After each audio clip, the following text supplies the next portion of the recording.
Ebina, il est notre invité ce matin, en ligne avec Laurent Corot. Bonjour Joe Washington Ebina. Bonjour. Qu'est-ce que vous avez ressenti en voyant l'opposant gabonais Guidzo Bandama quitter le territoire congolais avec l'équivalent de 2 millions d'euros en petites coupures? J'ai pensé à une population qui souffrait. J'ai pensé à une réalité congolaise qui est désastreuse. C'est incroyable de concevoir que les autorités congolaises au quotidien nous parlent d'une crise financière. Ils nous disent entreprendre des accords avec la Banque mondiale et autres, chercher des fonds. Il n'y a même pas d'ambulance dans les villages. Il n'y a même pas de centre de dialyse qui coûte à peine 150 à 200 millions.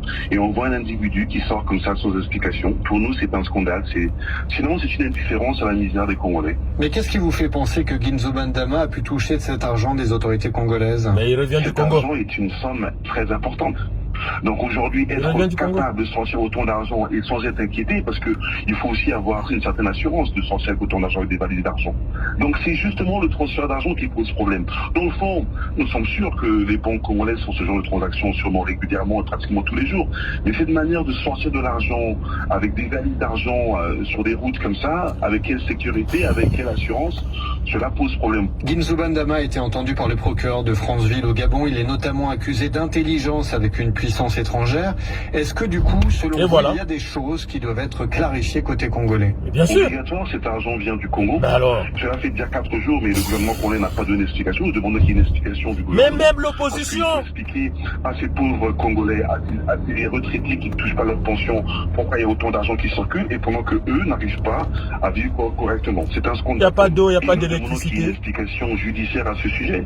Je crois que les Congolais, qui sont d'abord les premiers concernés, doivent savoir d'où vient cet argent. Au niveau du Gabon, ils ont leur travail à faire. Cela ne nous importe très peu parce que la vérité doit venir de l'origine de l'argent. D'où vient cet argent? Si ça sort du trésor public congolais, nous devons savoir. Guidzo Bandama, lui, dit qu'il s'agit d'argent qu'il aurait gagné pendant l'époque où il était aux affaires au Gabon. Oui, mais qu'est-ce que cet argent est venu faire à Congo? C'est une manière qui n'est pas crédible et qui est floue. Pour nous, si cette justification doit être légale, elle doit donc passer par des institutions financières reconnues. Les banques. À ce moment-là, il n'y a aucun problème. Mais conduire de l'argent de la sorte, transporter de l'argent sur les routes des deux pays de la sorte, pour nous, cela montre justement qu'il y a un problème. Nous voulons que les autorités de Brazzaville nous expliquent pourquoi et comment. Il faut donner des explications à notre peuple. Il y a un procureur à Brazzaville, le petit procureur de Brazzaville, qui réagisse. Des passeports. Simplement des cartons de passeport. Parce qu'on dit qu'il n'y a pas d'argent, parce qu'on dit qu'il n'y a pas des machines. Mais cet argent aurait pu servir à énormément de situations ici au Congo. Mais bien sûr. Mais Joe Washington Ebina, qu'est-ce qui aurait pu pousser le président Sassou à financer un opposant gabonais? Mais son petit-fils, la fille d'Edith Bongo, qui est devenue le petit prince de Brazzaville et de je sais pas de quoi. Nous n'avons évidemment pas les informations, je crois qu'il faudra lui demander. Les relations internes entre les deux présidents ou entre la famille présidentielle et tout le reste, ce sont des relations malheureusement qui ne nous concernent pas à l'heure actuelle. Est-ce que dans cette affaire, la surprise de certains n'est tout de même pas hypocrite? Est-ce que la circulation des valises pour financer les oppositions des pays voisins n'est pas une vieille histoire dans la région? Oui, les populations ne sont pas dupes. Tout le monde sait que c'est une vieille histoire. Il y a une fin à toute chose. Nous sommes heureux de constater qu'aujourd'hui, pour la première fois, il y a une visibilité sur un scandale. Les populations arrivent aujourd'hui à constater qu'il y a un jeu qui se fait, qu'il y a une réalité que nous ne voyons pas. Et je crois que c'est aujourd'hui une réalité qui est visible. Le président de la République est en fonction depuis plus de 40 ans. Donc imaginez ce genre de pratique qui existe depuis de longues années. C'est inadmissible, incompréhensible. Combien d'argent nous avons perdu? Aïe, aïe, aïe, aïe, aïe. Combien de milliards nous avons perdu par ces pratiques? Ils n'arrivent même pas à toucher ne plus qu'un peu d'argent pour survivre. Le monde a beaucoup changé, les règles de transparence ne sont plus les mêmes. Joe Washington Ebina, merci. Joe Washington Ebina, l'une des voix... C'est incroyable.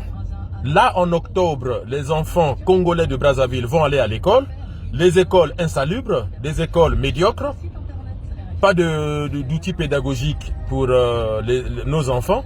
Et voilà que un responsable gabonais vient de prendre 1,190 milliard de francs CFA.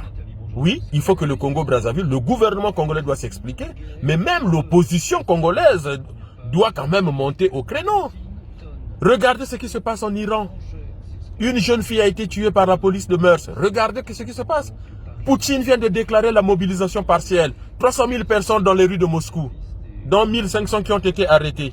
Et au Congo, ça souffle la pagaille avec notre pays. Et les Congolais sont là, inactifs, ne bougent pas. Et non, c'est pas possible. Ce n'est pas possible. Cette histoire ne peut pas se passer comme ça. Il faut que les pouvoirs publics au Congo s'expliquent. Il faut que la justice congolaise ouvre une enquête. Le procureur qui joue son cinéma demandant une police incolore et inodore, est-ce que peut-il nous expliquer comment la police et la gendarmerie congolaise ont laissé passer cet argent-là pour que le monsieur soit arrêté côté gabonais? Pourquoi il n'a pas été arrêté côté congolais?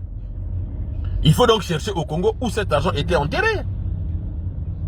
Donc à un moment donné, la médiocrité ça suffit, la corruption ça suffit. Et l'opposition doit quand même demander des comptes. Les députés de l'UPADS, ils doivent demander quand même des commissions parlementaires. Les sénateurs de l'UPADS, qu'ils fassent leur boulot d'opposants.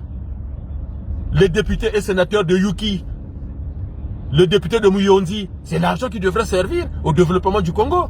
Donc Mounari, en tant que député, doit prendre la parole pour demander des comptes au gouvernement. Sinon, qu'est-ce que vous faites? Mon Dieu, mon Dieu.